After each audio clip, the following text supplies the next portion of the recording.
This video is sponsored by the following people. Please click the links in the description below.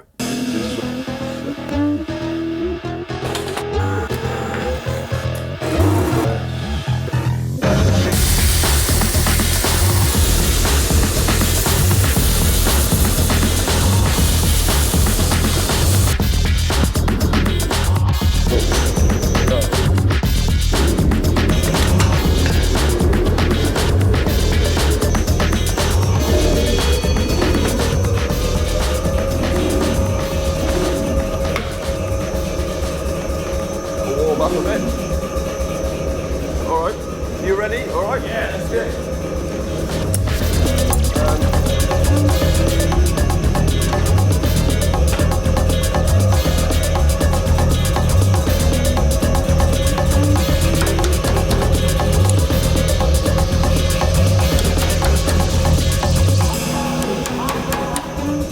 Oh, back in the forge. Okay, so once this is up to temperature again, we're going in the press this time. This is actually a splitting die which I use for feather Damascus. We're going to put our accordion in and just open up the seams a little bit more so I can get in there with the edge of the anvil and start doing some handwork.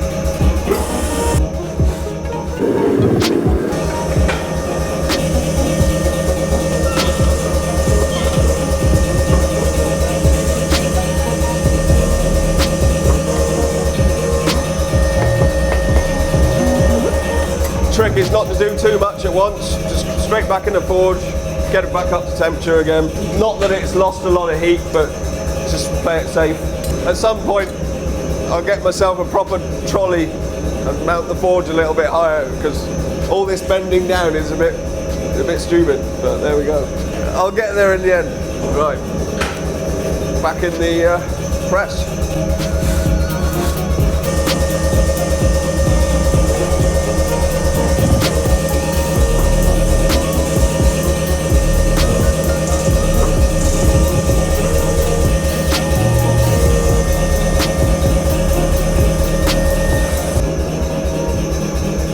Next, we're on the anvil then.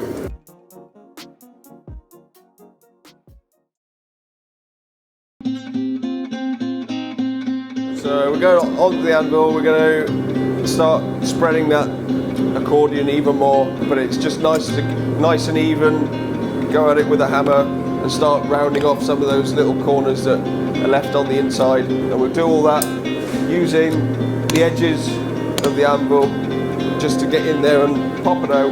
It'll take a few heats, we don't want to go too fast and start ripping the billet apart, so still quite fragile at times, yeah.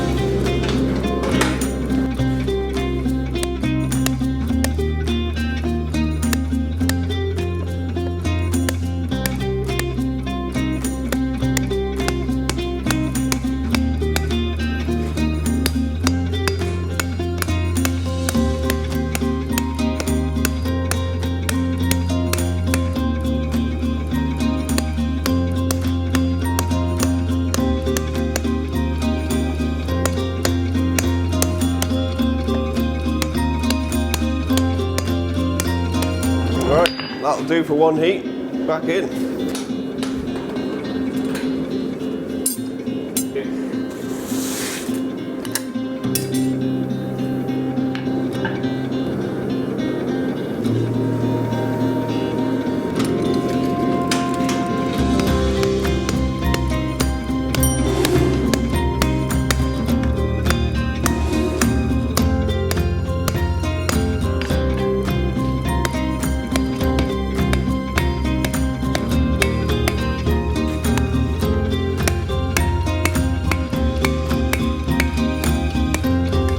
As you can see though, the billet is starting to gain length, starting to open up, and yeah, it's going good.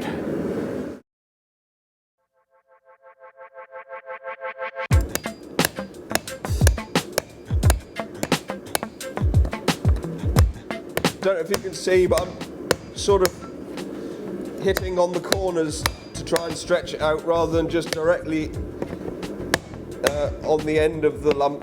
So I'm sort of trying to round off some of those sharper edges, and you start here when it's cooling off, you get that much harder thud.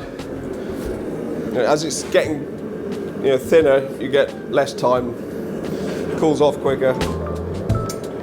That is the gas in and out. That in turn draws more air as well. If I leave it on the shut off position for some time, it does lose a bit of punt. Give it a little bit more for a minute. Really nice to be able to shut it down to almost the point where I barely hear it. That is another advantage of the multi-burner. You get that single 1-inch burner. You can't really turn it down that much, start getting blowback where it's actually burning in the tube from the back pressure in the forge. So with these multiple 1/2-inch burners, you're really not using that much gas. Just really nice.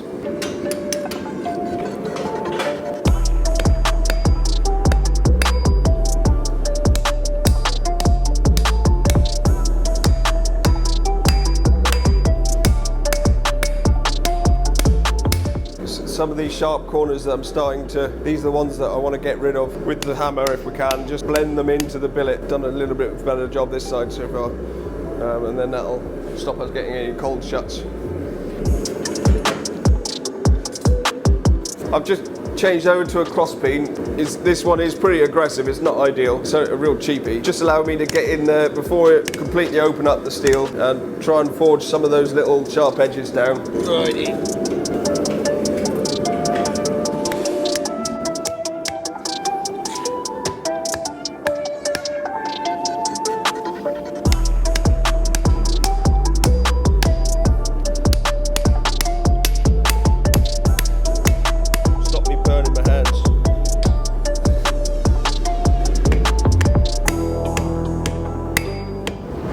So for fluxing, that's generally mainly for forge welding, and I don't tend to flux a lot at all, if any, if I can help it, which is a dry weld. So you've got to get your atmosphere in your forge just right. Not too much oxygen, causing too much scale, and that'll stop your billets welding together. If I do get a bit of a seam that'll open up during forging sometimes, I will use a bit of flux, give it a good pounding on the hammer, and that'll tend to save it sometimes, but that's generally all I use the flux for. Welding up all the seams on the billet will do that same process, or that same thing of keeping the oxygen out, so you haven't got to be quite so fussy with your forged atmosphere. So as well as the outer radiuses, when we're forging, and once it's opened up enough, we'll try and forge these corners here into the billet, into the steel, so that once it's fully forged out and rolled out, we don't have any what are known as cold shuts in the steel. Quite likely to happen if we don't.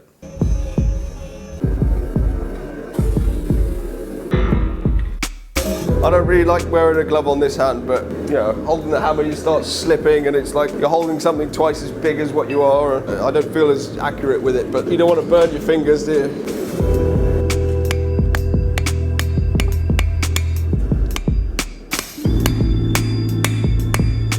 Seems like a lot of effort for not very much, but it really is worth it.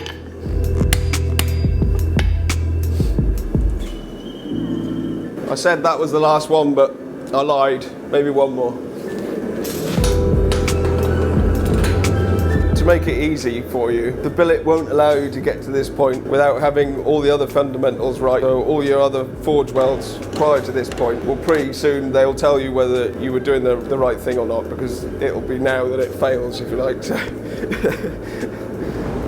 not the first time I've done this, no. I don't know, I've done it a handful of times. Not loads, to be honest, either, but enough to know when it's going to go wrong. I've broken a few, just where they've lit apart. Or I may not lose the whole billet, but I may lose part of it because I've gone too fast on it, or too slow, or not enough heat, too much heat. So there's a multitude of things that can go wrong. Right, one last little clean up of some of these bits.